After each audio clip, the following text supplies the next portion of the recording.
In this video, I am going to add a add to cart button in below of this price and status column. So come here and copy this list group item to below, and after copying this, let's make remove all these containers columns, and we also don't need any row. So here basically I need a button, so I will type button, and I will import the button from Bootstrap, but let's see if we import that if it's give error.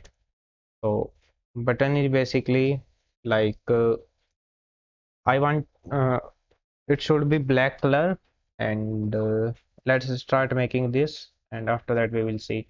So button class name equals to, so it will be like btn btn block. So this is a black button, and save this, and here add a label on this button, add to cart, and let's see how it's look. So it says button is not defined. We have to import the button from React Bootstrap, Bootstrap,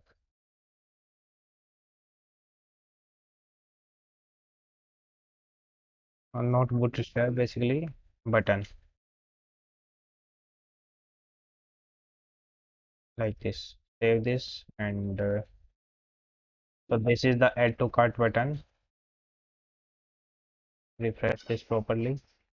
So this is the add to cart button, but if I go back and let's say if I click on this, so there are, so it says in stock and the button is available to click, but if I click on this, it out of stock and still we can click on this button, but I want to disable this. So to add this type of functionality, I have to make a function which will check. So we can disable the button by adding disabled equal to, if I type here true, so refresh this, so you can see this is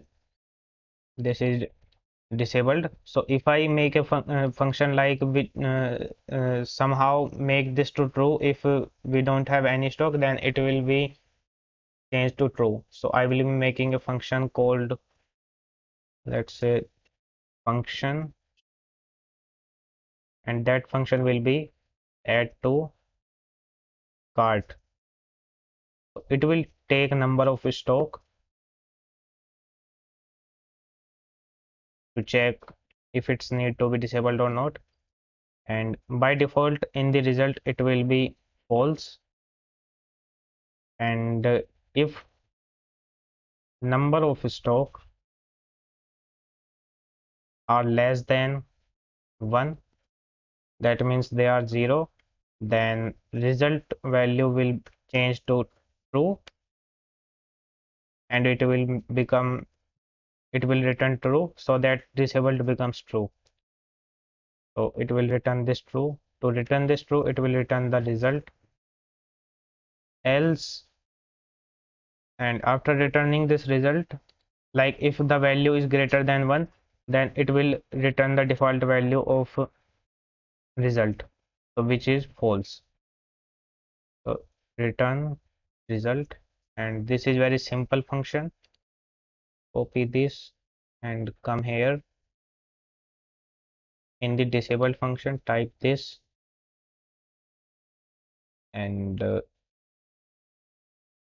here we have to enter a value. So we need to enter the value of available stock. So I can copy this value and paste here. Save this, and let's see.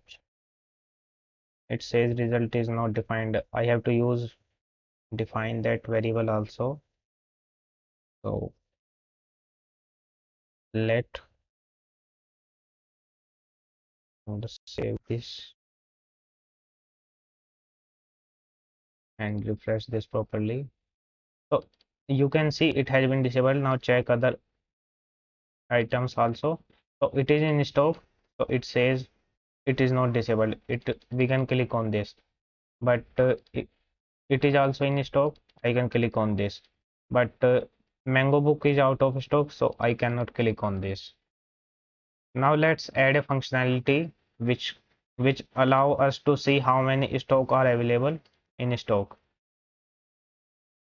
So to do this, I can like so here is the available stock status, and let me see what is this Mango Book status out of stock. So it will return out of stock or in stock, and we can say like so to do this, come to our function of this stock status and add number of stock here. So number of stock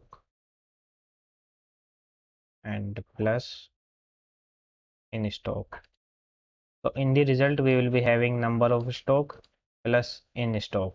And if there is nothing in the stock, then result will only have out of stock. So save this and let's see how it's look. So since it's out of stock, there is no stock available. Go back and come to our onion book, and it says 12 in stock. Okay, so let's add some spacing because this is very there is no spacing in 7 in stock. So come here and add space this, and let's see. Okay, now it's look much perfect, and I think we have done most of the designing part. But if you see, there are these borders here. So to remove these border, we can do. Let's come to our code base,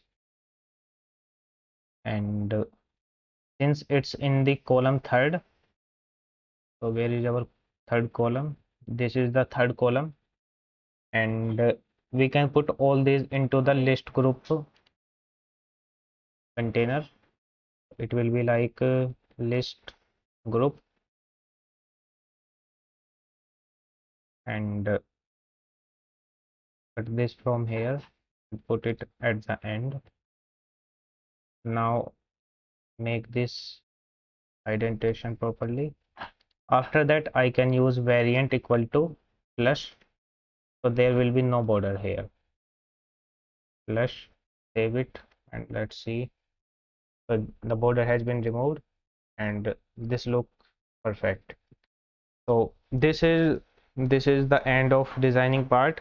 In the next video, we will be discussing about the workflow of how we will fetch API and the backend database, and these like functionality, like how we will like complete this project.